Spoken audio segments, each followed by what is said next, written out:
कई बार असफलताओं से भी सीख मिलती है।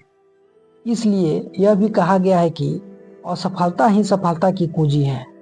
यह कहावत तो सबने सुनी होगी, लेकिन जो लोग इसका अर्थ समझ जाते हैं वही अपने जीवन में कुछ बड़ा करके दिखाते हैं।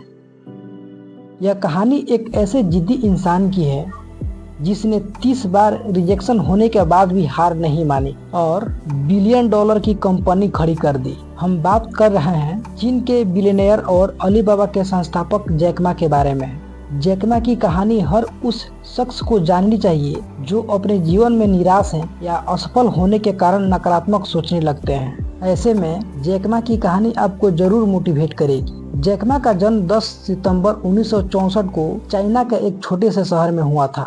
जैक पढ़ाई में अच्छे नहीं थे और वे अपने प्राइमरी स्कूल में 2 बार फेल हो चुके थे। वही मिडिल स्कूल में भी 3 बार फेल हुए थे। उन्हें एक बार गणित के पेपर में 120 में से 1 अंक मिला था।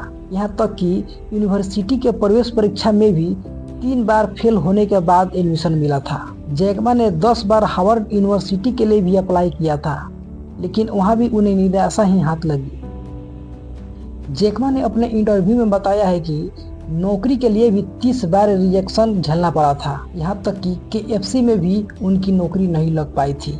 KFC में नौकरी के लिए 24 लोगों ने एक साथ अप्लाई किया था, लेकिन 24 लोगों में से 23 लोगों का सिलेक्शन हो गया था और जैक मा का सिलेक्शन नहीं हुआ था। एक बार उन्होंने पुलिस के लिए भी अप्लाई किया था, लेकिन यहाँ भी उनको रिजेक्शन ही मिला। इतना रिजेक्शन मिलने के बाद भी जैक मा ने हार नहीं मानी और प्रयास करते रहे और सफलता का इतिहास रचते हुए एशिया के दूसरे सबसे अमीर इंसान बनकर दिखा दिए।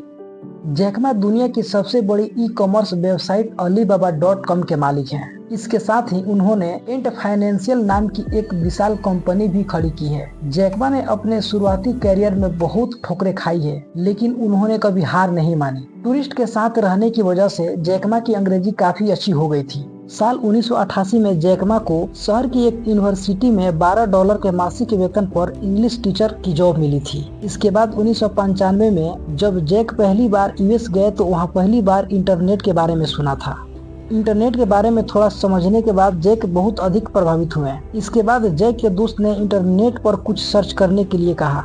तब जैक ने बियर यानी भालू के बारे में इंटरनेट पर सर्च किया। जैक को इंटरनेट पर भालू से जुड़ी बहुत सी जानकारी मिली। यह देखकर जैक मा बहुत खुश हुए। इसके बाद जैक मा ने इंटरनेट पर चाइना के बारे में सर्च किया तो उनको चीन से जुड़ी कोई भी जानकारी नहीं मिली। इसे देखने के बाद जैक मा बहुत निराश हुए। तब उन्होंने सोचा कि वे ऐसी वेबसाइट बनाएंगे जिसमें चीन के बारे में सभी जरूरी जानकारी हो। जैक मा ने सोचा कि दुनिया को चीन के बारे में जानकारी मिलना चाहिए। जैक ने यह भी सोचा कि वे अपने देश के हर मिडिल क्लास कारोबार को इंटरनेट से कनेक्ट कर देंगे।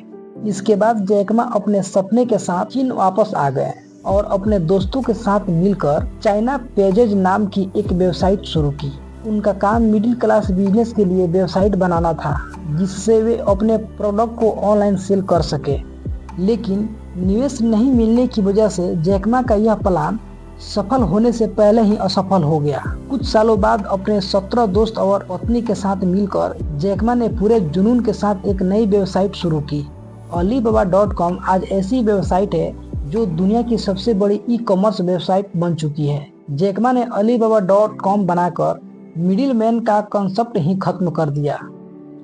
इतनी रिजेक्शन मिलने के बाद भी वे हार नहीं माने और एशिया का दूसरा सबसे अमीर इंसान बनकर दिखा दिए। अगर आप भी अपने लाइफ में असफल हो रहे हैं तो रास्ते बदलिए, इरादे नहीं। पृथ्वी पर ऐसा कोई भी इंसान नहीं है जिसको समस्या ना हो और कोई भी ऐसा समस्या नहीं है जिसका समाधान ना हो। मंजिल चाहे कितना भी ऊंचा क्यों ना हो, मंजिल चाहे कितना भी ऊंचा क्यों ना हो, उसके रास्ते हमेशा पैरों के नीचे से ही होते हैं। अगर अभी तक आप हमारे चैनल को सब्सक्राइब नहीं किया है तो प्लीज़ सब्सक्राइब कर दीजिए ताकि आगे भी आपको ऐसी ही वीडियो मिलती रहे। मिलते हैं नेक्स्ट वीडियो में, तब तक के लिए wish you all the best.